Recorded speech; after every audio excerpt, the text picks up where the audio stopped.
Shalom, shalom y bienvenidos a nuestro estudio semanal. Vamos a estar estudiando la aliyah número 2 de esta semana de una parashá totalmente premiada, no parashá, sino parashot. Tenemos parashá 39 y 40. Baruch atah Adonai, Yehud Vahei, Eloheinu melech haolam, asher bachar banu mikol hamim, venatan lanu et torato, Baruch atah Yehud Vahei, noten haTorah, Baruch atah Yehud Vahei, noten hakadosh Torah. Baruch Hashem, porque tenemos Torah y nos disfrutamos la Torah. Baruch Hashem, la parashá completa, ¿no? La parashot, porque son dos, 39, 40. Jucat y Balak, regulación, estatutos de, y Balak es devastador, el que asila, destructor.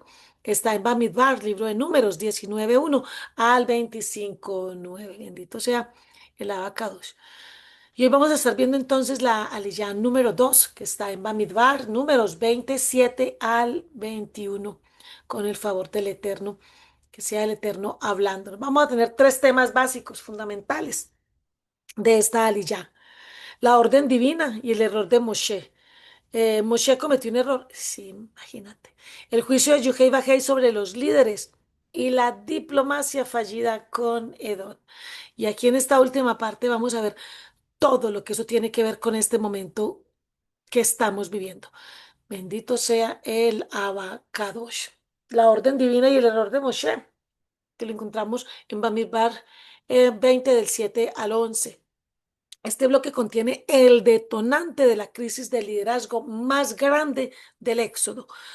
El, el, el pueblo de Israel, durante todos 40 años en el desierto, durante el tiempo del Éxodo, él hizo grandes cosas en cuanto a terribles con respecto al Eterno. Se rebelaron una y otra y otra y otra y otra y otra vez.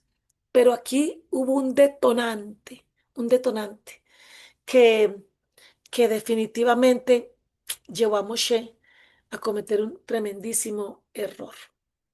La instrucción del Eterno era Yehová y le ordena a Moshe tomar la vara. ¿Cuál vara? Pues la vara que estaba delante del Eterno. No era cualquier vara, era la vara de Aarón que había reverdecido. Reunir a la congregación junto con Aarón y hablarle a la roca delante de los ojos del pueblo para que esta, la roca de agua.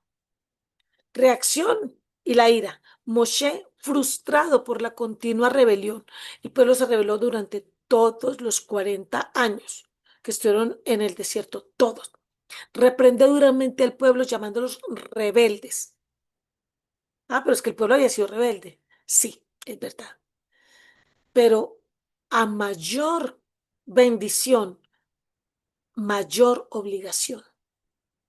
Mucho cuidado con lo que decimos, porque, es que el Eterno habla a través de mí, el Eterno me dijo, el Eterno me dijo, ten mucho cuidado con lo que dices, porque si el Eterno te está hablando, tú no puedes llamar ni siquiera rebeldes a los rebeldes. Tú tienes que tener un vocabulario absolutamente kadosh. Tremendo. La desobediencia.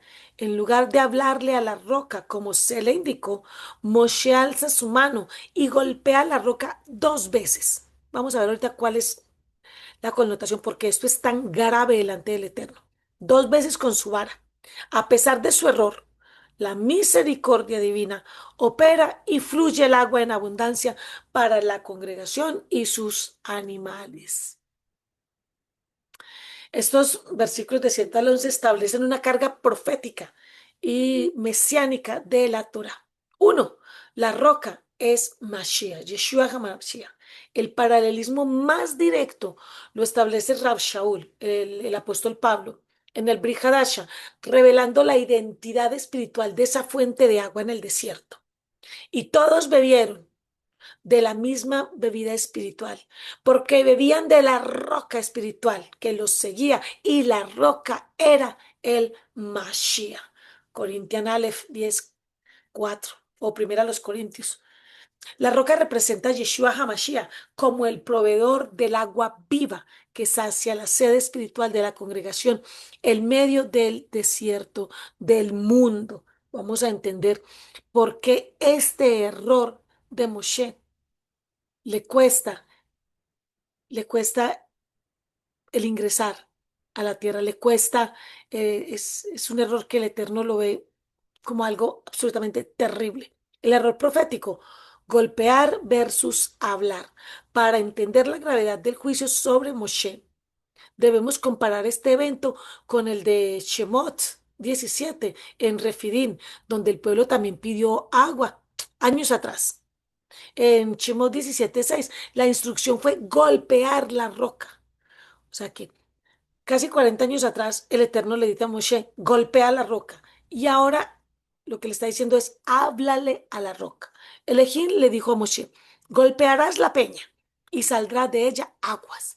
Esto está simbolizando la primera venida de Yeshua HaMashiach, quien debía ser golpeado, herido y sacrificado una sola vez para que, para que el Ruach HaKodesh y la vida eterna, el agua, fluyeran para la humanidad, como está escrito en Isaías, en Isaías 53.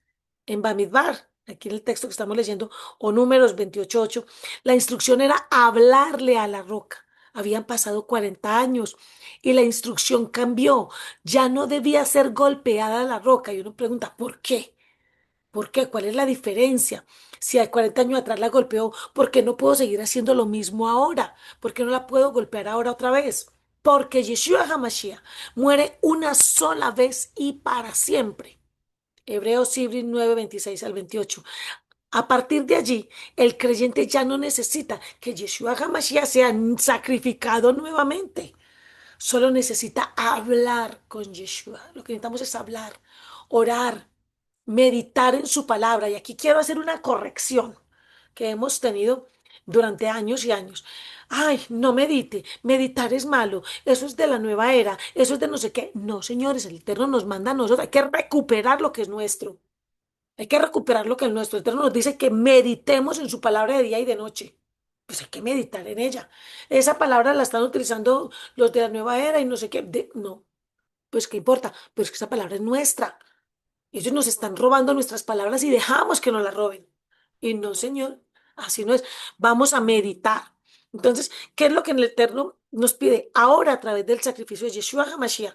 Que no necesitamos sacrificarlo nuevamente, solamente hablarle, orar, meditar en su palabra, confesar con la boca, aclamar con una bendición preciosa para recibir el agua de vida al golpear la roca, no una vez, sino dos veces, cuando se le había dicho que le hablara, no que la golpeara, Moshe arruinó visualmente la profecía, no materialmente, pero sí visualmente la profecía, implicando erróneamente que el sacrificio de Yeshua HaMashiach no había sido suficiente y debía repetirse. No, Yeshua golpeado una sola vez, muerto una sola vez y para siempre, y para siempre. Cuando nosotros insistimos en pisotear la sangre de Yeshua, en hacerlo trapos de inmundicia, pero nosotros no podemos permitirnos pensar que Yeshua necesita otra vez morir, que no fue suficiente, más que suficiente. La ira de Moshe y la gracia de la roca, el versículo 10 del capítulo 20 que estamos leyendo de Bamidbar, muestra a un Moshe airado. Un hombre con tantísima paciencia, el hombre más manso. Pero es que eso aguantase 40 años, él y la cantaletica. Mujeres, mucho cuidado que somos muy cantaletosas en nuestras casas, con nuestros maridos, con nuestros hijos, con nuestros padres, con todo el mundo. Eso cansa. No, no ha pasado nada, ya se acostumbraron. Nadie se acostumbra a la cantaleta, nadie se acostumbra a la rebelión. Eso no es verdad. Nadie se acostumbra. Parece que se acostumbran. Pues llega un momento en el que todo el mundo se revela. Los hijos se van, el marido se va, los padres se van, los hermanos se van, los hijos, los primos, todo el mundo quiere ir. Que Moshe, siendo el hombre más manso sobre la tierra, llega un momento en el que ya no me los aguanto de verdad, no más, no más, no más.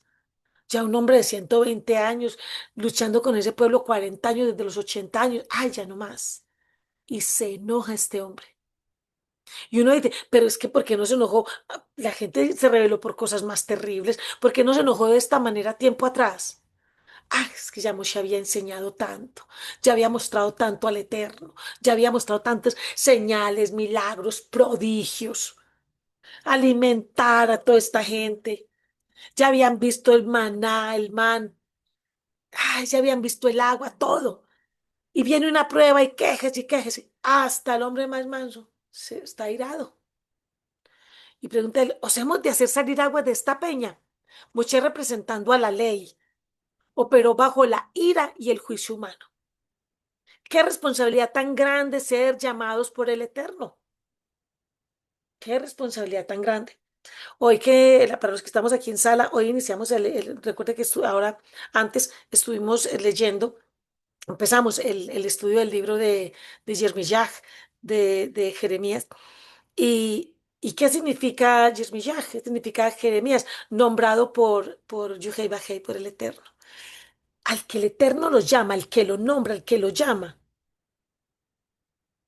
tenemos que empezar a caminar muy suavecito. No podemos operar bajo la ira ni bajo el juicio humano. Fallando así Moshe en reflejar el carácter compasivo de Hashem. Y utilizo el Hashem, este calificativo del Eterno, y no Elohim, que es el que utilizamos como Dios, porque Hashem apela a la misericordia del Eterno. Elohim, Dios, apela a la justicia del Eterno como juez. Es estratégico nombrarlo. A pesar de la desobediencia del líder, el agua fluyó en abundancia. Esto nos enseña un principio mesánico hermoso. La gracia de Yeshua HaMashiach, está escrito mal Mashiach, me disculpan, supera los errores humanos. La roca dio su vida, eso fue un error ahí de transcripción. La roca dio su vida y sus bendiciones, no porque el liderazgo fuera perfecto, sino por puro amor y fidelidad a sus promesas para con el pueblo. Es decir, mostrar la imperfección de Moshe también, también fue algo que el Eterno decidió que quedara registrado en la palabra, en su Torá, para que no pongamos los ojos en el hombre, en el líder, sino puesto los ojos en Yeshua HaMashiach, autor y consumador de la emuná, de la fe. En principio, cuando nosotros recién llegamos a la Torá, pues es normal que así como los niños pequeños van aprendiendo de sus padres, de sus maestros, pues el mismo Rab Shaul lo dijo, pues sean imitadores de mí como yo de Mashiach, pero eso a los bebés espirituales. Cuando ya crecen, ese bebé espiritual ya no tiene que mirarlo a uno, ya no me miras a mí, tú ya miras a Yeshua. Y si uno se equivoca, como se equivocó Moshe, tú sigue mirando a Yeshua. Baruch Hashem por eso. La vara del juicio. Moshe utilizó la vara con la que se habían ejecutado las plagas en Egipto y con la que se abrió el mar rojo, el Yansuf. La vara del juicio de Elohim. Ahí sí utilizamos la palabra Elohim porque estamos hablando de juicio. Al usarla contra la roca por segunda vez en su propio enojo, desvirtuó la santidad, la kedushá de Yuhei Bajei frente al pueblo. Yeshua absorbió la vara del juicio del Padre una vez en la cruz, en la Tav. mm, Extender ese juicio de forma repetida apaga el propósito de la redención. Una cosa es ser juzgados y nadie puede ser obligado a ser juzgado dos veces por la misma situación, ¿no? Yeshua una sola vez y para siempre. El juicio de Jehová hay sobre los líderes. Aquí se establece la consecuencia inmediata de la falta de emuná y obediencia. La sentencia, Elohim confronta a Moshe y Aarón por no haber creído en él ni haber santificado su nombre ante los ojos de los hijos de Israel. Es decir, el Eterno le habla a Moshe. El pueblo ni siquiera está escuchando porque la palabra no dice que el pueblo escuchara que el Eterno le habló a Moshe. El Eterno le habló a Moshe. Y aún así, aunque le habló fue a Moshe, el Eterno le dice, te di una orden y delante de los hijos de Israel no santificaste mi nombre, no me creíste, no me creíste, te pudo tu enojo en el momento y no me creíste. El pueblo no había escuchado al Eterno hablando, pero Moshe sí lo había escuchado. Y dice el Eterno, y a causa de esto me dejaste en vergüenza, no santificaste mi nombre. Y uno dice, pero el pueblo no lo escuchó, eso me lo dijo el Eterno a mí en secreto. ¿Qué se va a dar cuenta el pueblo? Pues mire que sí. El pueblo se va dando cuenta, porque cuando el Eterno nos pone a rectificar ciertas cosas, nosotros los que estamos enseñando tenemos que rectificar. Como lo vimos en la enseñanza que de la Aliyah 7 de la Parashá 38. Si no la ha visto, búsquela en este mismo canal. El castigo. Se les prohíbe la entrada a la tierra prometida. Ellos no introducirán a la congregación en la tierra que les ha sido dada. Imagínate pasar 40 años en el desierto, más todo el tiempo de preparación para salir al desierto, y etcétera, etcétera. Y resulta que por este error, graso error, no poder entrar a la tierra prometida. Lo que uno soñó, lo que uno palpitó, lo que uno anheló. Nosotros vamos en este momento para el momento prometido. ¿Cuál es el momento prometido para nosotros? El milenio. Y que por un error al final, no entremos al milenio, porque antes de la eternidad está el milenio. 1000 años en que vamos a ver cómo funciona la tierra, el mundo, bajo el gobierno de Yeshua. Es decir, el mundo se nos va a convertir en un Gan Edén, como en un paraíso, digámoslo así. El Gan Edén, el huerto del Edén. Lo vamos a ver, pero que el Eterno le diga a uno, salvación sí vas a tener, pero esto no lo vas a ver. Y uno dice, ay, pero tantos años, tantos años. En mi caso, para este momento en el que estamos grabando, uno dice 32 años de estar uno sirviéndole al Eterno, hablando del Eterno, congregándose uno, enseñando la palabra, enseñándole a niños, a jóvenes, a adultos, a ancianos, dirigiendo hasta la movida pues desde una silla en la congregación. Y que le diga a uno el Eterno, ay, no, que le diga a un Eterno, no, no, no, no vas a pasar al milenio, tú no, tú no. O vas a pasar con tanta dificultad, te va a pasar, te toca pasar la ira. Y uno dice, ay, Padre, pero si yo estoy contando con el Natsal, yo cuento con el Natsal, con el rescate, para no pasar el tiempo, pues de la tribulación y gran tribulación, pues debemos de pasar a los que estamos vivos. Ah, pero no el de la ira ni la gran ira. Y uno dice, ay, por un pequeño error al final, uy, no vale la pena. El que persevere hasta el fin, este será salvo. El memorial, el lugar queda marcado históricamente, es donde sucede esto, como las aguas de Meribá, rencilla, pleito, porque allí contendieron los hijos de Israel con Yud-Hei, Bab-Hei. Y aquí vamos a mirar algo bien interesante, lo que sucede después en los versículos del 14 al 21. Bamidbar, números 20, 14 al 21. Con esto, con esta parte vamos terminando esta porción. Y es la diplomacia fallida con Edom y lo que sucede en este momento. La última sección cambia el enfoque de la crisis interna a un conflicto geopolítico en el viaje hacia Canaán. La petición fraternal, Moshe envía mensajeros al rey de Edom. Recordemos, Edom de rojo. Empezamos con rojo, vamos terminando con rojo. Descendientes de Esav. Recordemos que Esav es Edom, rojo. El hermano de Jacob, de Abinu Jacob, apelando a su parentesco, recordando el sufrimiento en Misraim y pidiendo pacíficamente pasar por su territorio, utilizando solo el camino real, es decir, como decir la autopista hoy en día, no vamos a entrar a las ciudades, sino por las autopistas, solo el camino real, así, por un ladito nomás. La rotunda negativa, Edom rechaza la petición de inmediato y no solamente la rechaza, sino que amenaza con salir a la guerra si Israel cruza sus fronteras. Está ahí en el verso 18. El bloqueo y el desvío. A pesar de Israel insiste en que pagará incluso por el agua que beban sus ganados, sus personas, ¿cierto? Edom sale a su encuentro con un ejército fuerte y numeroso. Ante la firme oposición, Israel decide desviarse y no combatir contra sus hermanos. Bendito el abacados. Estos versículos del 14 al 21 desata tres puntos cruciales. La petición fraternal y pacífica de Moshe, la rotunda negativa con amenazas de guerra por parte de Edom y la decisión final de Israel de desviarse para no combatir contra sus hermanos, cuidando de no tocar sus viñas ni sus recursos.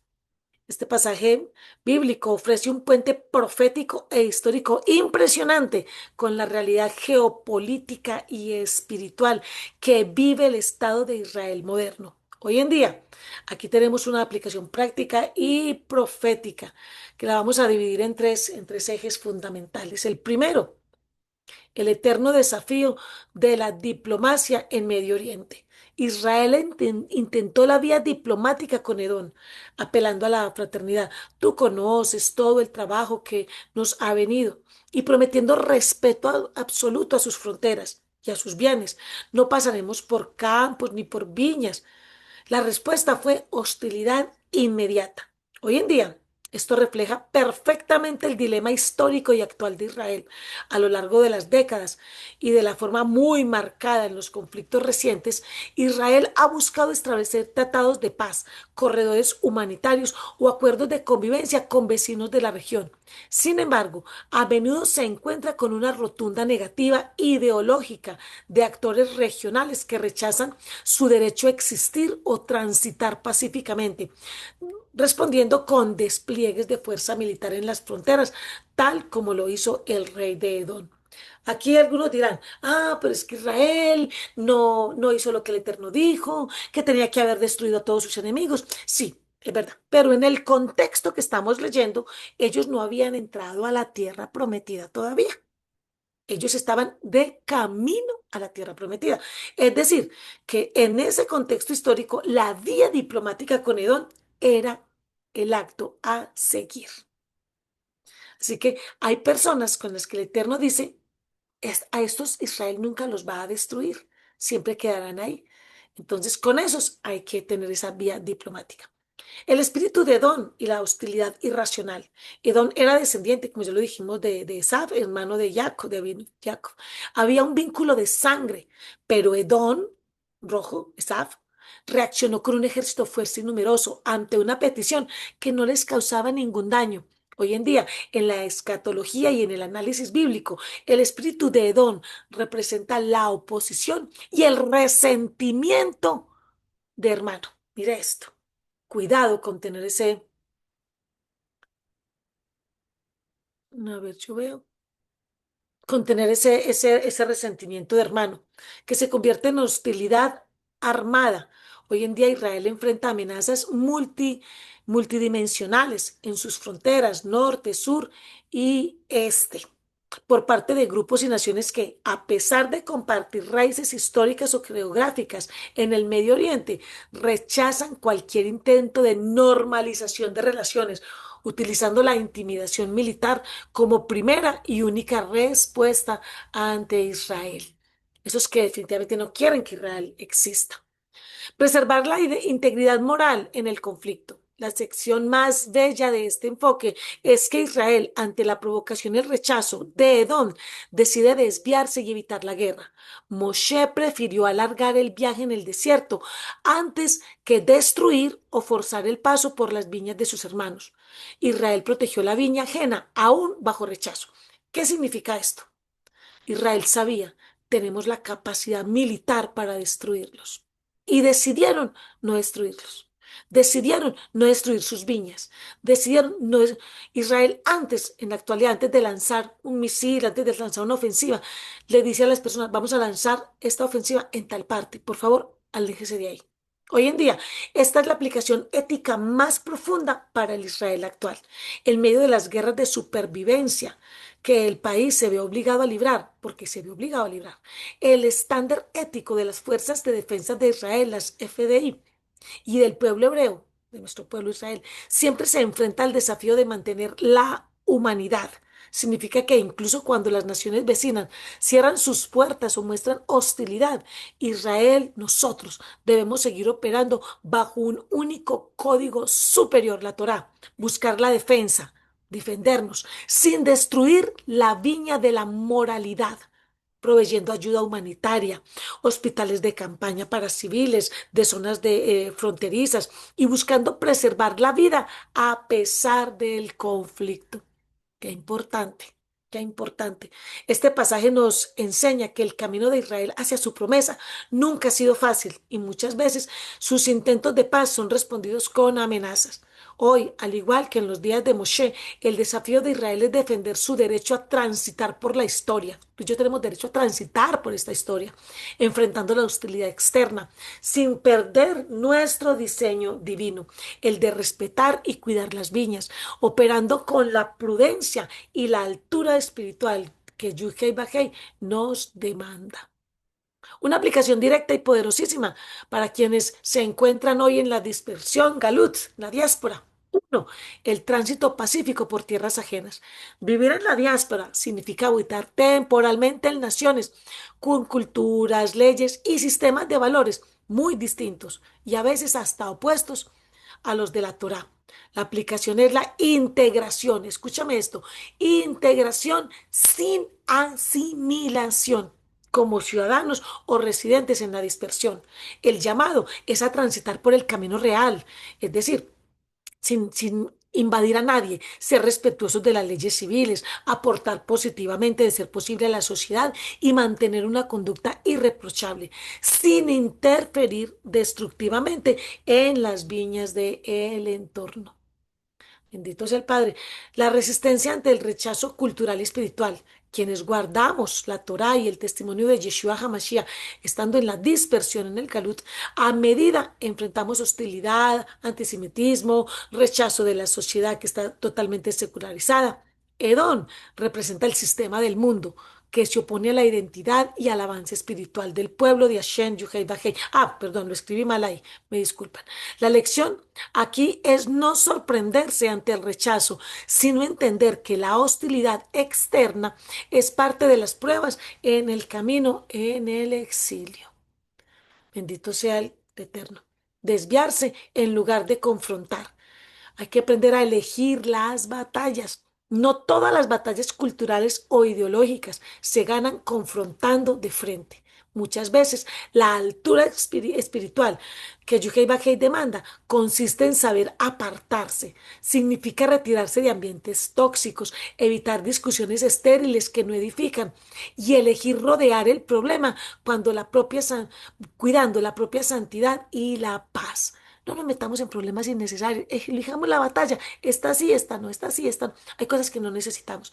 Israel protegió su integridad moral al no rebajarse al nivel de violencia de Edom. En conclusión, nuestro desafío diario es el mismo que tuvo nuestro pueblo Israel en las fronteras de Edom. Aprender a caminar por un mundo hostil sin perder nuestro diseño divino. Aunque las puertas se cierren o nos miren con recelo, nuestra labor es seguir avanzando hacia la promesa con prudencia, cuidando nuestro testimonio, eligiendo la shalom y resguardando la viña de nuestro corazón. Qué parasha, qué aliyah tan preciosa, tan edificante. Baruch atah Yehivahei Eloheinu melech haolam, asher bajabanu mikol hamim benatan lanu et torato. Baruch atah Yehivahei noten haTorah, Baruch atah Yehivahei noten hakadosh Torah. Shalom, shalom, amados del Eterno. Gracias por estar, gracias por compartir. Bendito sea el Padre Celestial. Shalom, shalom.